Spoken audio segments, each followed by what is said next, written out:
Diễm xin chào cô chú, anh chị, các bạn và các em. Hôm nay Diễm chia sẻ món khô bò. Món khô bò này thì Diễm nhận được yêu cầu làm từ hồi trước Tết đó.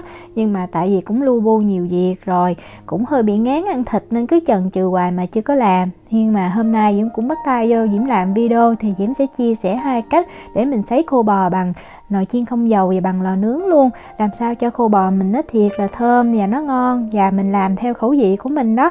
Thì bây giờ mình cùng vào bếp làm món khô bò với Diễm nha. Ở đây Diễm có cái cục thịt bò này thì tiếng Na Uy á, nó gọi là bằng kê sách, tức là cái cục thịt này nó rất là cứng á, mình muốn ăn cho nó mềm thì mình dần nó ra đó. Thì cái công thức này mình sẽ chọn 1 kg thịt nha.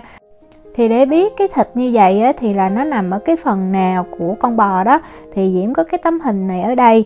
Thì cái tấm hình này á, đó, cái mũi tên Diễm để màu hồng tức là cái bằng cái sách. Tiếng Anh á, nó gọi là beef rump thì phải, thì là thịt mông bò ha, thì cái thớ thịt nó mới dài á, mình làm ra cái miếng khô bò của mình mới ngon. Bây giờ mình mang mình đi rửa sạch. Sau khi rửa sạch rồi á, thì Diễm sẽ lau lại cho nó khô ráo á. Và mình dùng dao bén á, mình bỏ cái phần gân và phần mỡ ra nha. Tại vì gân mỡ nếu mà mình để lại khi mà cái nó khô á, thì nó sẽ bị cái màu đen, nó không có đẹp. Sau khi bỏ hết gân và mỡ thì mình tìm cái thớ thịt á, mình cắt theo cái thớ thịt mà nó dọc á, thớ dài, chứ mình đừng có cắt ngược với cái thớ đó, thì lúc mà cái nó khô rồi nó sẽ bị bể. Thì Diễm cắt một cái miếng thịt nó có độ dày từ 0,5 cho tới 1 cm, thì bây giờ Diễm cắt 0,5 cm và cũng có miếng là 1 cm để mình quan sát, mình xem là lúc mà làm khô xong thì nó sẽ như thế nào. Đó, Diễm cắt như vậy. Bây giờ mình đi lấy một cái chảo to hoặc cái nồi cũng được. Diễm cho vô 2 củ hành tây á, mình lột vỏ và mình cắt ra thành từng lát dày như vậy. Tiếp theo là 3 nhánh sả, Diễm đập ra cho nó dập. Một cái củ tỏi to đó mình cắt ra làm đôi. 40g gừng mình gọt vỏ, mình cũng cắt lát luôn. Sau đó mình sẽ xếp thịt lên trên những cái phần rau củ này. Tại vì nếu mà mình để dưới thì thịt nó dễ giống như bị cháy á, bị khô nó không có ngon. Diễm xếp hết lên rồi thì mình bắt lên bếp á, mình bật cái lửa lên, lửa lớn nhất nha. Mình lấy cái nắp á, mình đậy lại. Khi mà mình thấy bắt đầu là ở trong cái nồi, cái chảo của mình nó có hơi bốc lên như vậy nè, thì lúc này á, mình mới hạ xuống cái lửa trung bình. Thì bếp Diễm có 9 số á, Diễm sẽ để ở đây là cái số 6,5.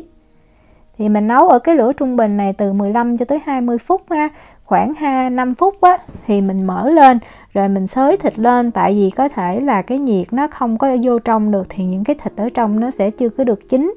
Sau khi mà mình xới lên tí xíu thì bắt đầu mình tiếp tục mình đậy nắp lại và mình nấu tiếp ha. Thì dưới cái lượng thịt này á, Diễm nấu khoảng cỡ gần 20 phút á, thì Diễm thấy cái thịt nó chín đều.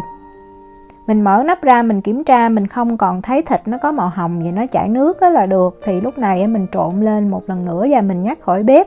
Với cách làm này thì cái thịt của mình nó vừa thơm mà nó cũng không có bị mất cái độ ngọt bằng mình luộc ha. Mình gấp thịt ra mình để ở đây và mình chắc lại cái nước này nha. Cái nước này mình sẽ để dành tí xíu nữa mình làm cái nước sốt để mình ướp thịt.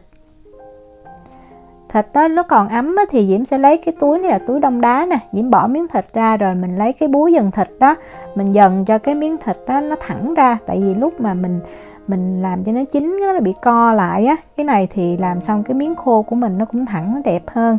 Không có cần dần lâu đâu, cần mấy cái thì Diễm thấy nó đã thẳng ra như vậy rồi. Đó, cái này là Diễm làm xong hết rồi. Bây giờ mình để ở đây nha, mình đi chuẩn bị cái phần nước sốt. Thì Diễm sẽ dùng cái cối xay này nè, dùng cái lưỡi dao bằng sắt á, mình xay cho nó nhanh. Diễm cho vào 50g sả mình cắt nhỏ nhỏ bớt á, giúp cái máy xay cho nó dễ. 20g gừng Diễm gọt vỏ ra, cắt ra lát như vậy. 20g hành tím ha. 20g tỏi. Và Diễm có 4g ngũ vị hương, thì cái này là một muỗng cà phê rất là đầy luôn á. 4g bột cà ri. Bột cà ri mình dùng loại nào cũng được ha, Diễm dùng cái hiệu của Việt Nam á. 4g bột nghệ giúp cho cái khô bò của mình nó có cái màu vàng đẹp. Và Diễm có 10g bột ớt Hàn Quốc, còn nếu không có thì mình dùng cái bột ớt chuông cũng được.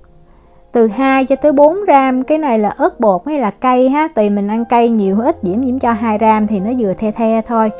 Rồi mình mang cái này mình đi mình xay á, mình xay sao mà lúc mà mình nhìn vào á, mình thấy á, nó không phải thiệt là nhuyễn á, nhưng mà nó cũng đã nhuyễn ra rồi. Tại vì nếu nhuyễn quá thì cũng không có ngon.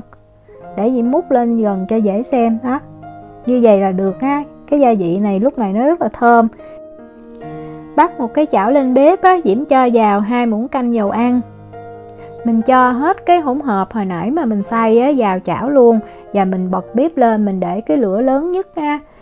Tại vì cái hỗn hợp này á, cái lượng nước trong nó rất là nhiều, vì vậy mình cần xào lên cho nó bay hết, cho bớt cái hơi nước á, và giúp cho nó thơm.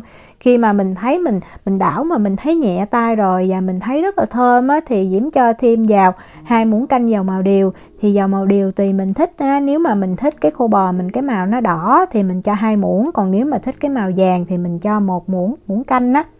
Dầu màu điều á, thì Diễm cứ làm 100ml dầu thì Diễm cho 3 muỗng canh hạt điều màu á, mình chiên với cái lửa mà nhỏ thì nó sẽ ra được cái màu đậm đẹp. Tiếp theo Diễm sẽ cho vào 200ml nước thịt mà hồi nãy mình chắc ra đó. Mình chỉ cần 200ml thôi, đừng có cho nhiều thì cái sốt của mình nó sẽ loãng, nó bị nhạt. Đảo lên cho thật là đều. Khi mà mình thấy cái nước sốt nó sôi lại thì bắt đầu mình nêm nếm. Thì đầu tiên Diễm cho vô 2 muỗng canh đường cát ha.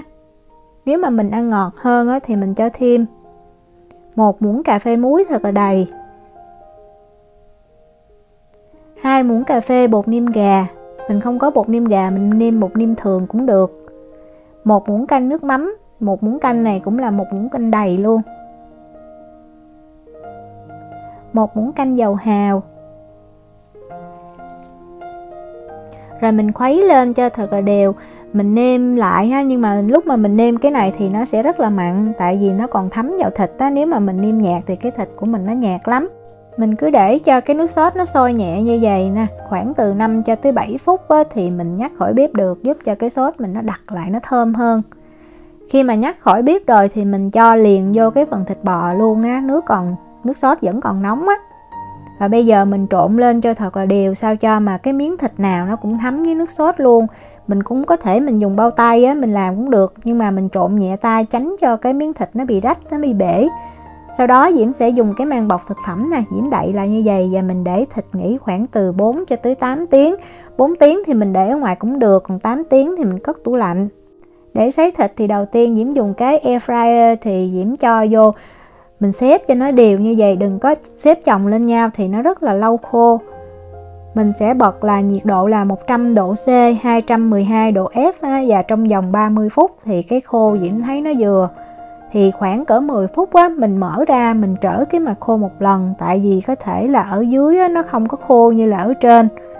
Cái air fryer này của Diễm thì Diễm xài cũ lâu lắm rồi, nên là Diễm thấy như nó sấy cũng không có được khô lắm. Lúc mình trở, nếu mà mình thấy cái sốt đó, nó dính nhiều quá, mình không có thích ăn nhiều xả ớt thì mình có thể mình lấy ra mình bỏ. Thì sau cái này là Diễm làm đúng 30 phút á, thì cái khô nó nhìn như thế này nè, nó chưa có phải thiệt là khô ráo ha, tùy mình thích. Nếu mà mình thích khô hơn á, thì mình làm thêm khoảng 5 tới 10 phút nữa. Bây giờ Diễm đi sấy khô bằng lò nướng, thì mình cũng lấy cái dĩ có rãnh như vậy nè, mình xắp cái miếng thịt bò lên cho thật là đều. Mình sấy khô bò này ở rãnh giữa của lò nướng, và bên dưới mình lót một cái khay á, để lỡ nó có rớt mấy cái vụn hoặc là nước nó có nhiễu xuống thì nó không làm dơ cái lò của mình. Bật lò lên á, thì Diễm bật cái chức năng là có quạt nha.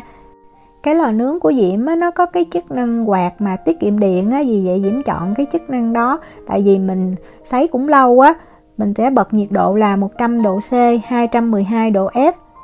Và tùy mình thích ha, dưới cái miếng thịt mà có độ dày mà 0,5 cm như vậy nè, thì Diễm sấy 90 phút thì Diễm thấy nó rất là khô ráo. Thì cái miếng khô mà nó khô ráo á, mình để bảo quản được lâu hơn. Đó, cái này là Diễm sấy chính xác 90 phút đó, nó khô. Và cái miếng thịt đó Diễm thấy tùy mình thích ha, mình thích nó thiệt là khô cứng thì mình sấy lâu, còn mình thích đó, nó còn một cái độ ẩm bên trong á, thì mình sấy khoảng cỡ 75 phút.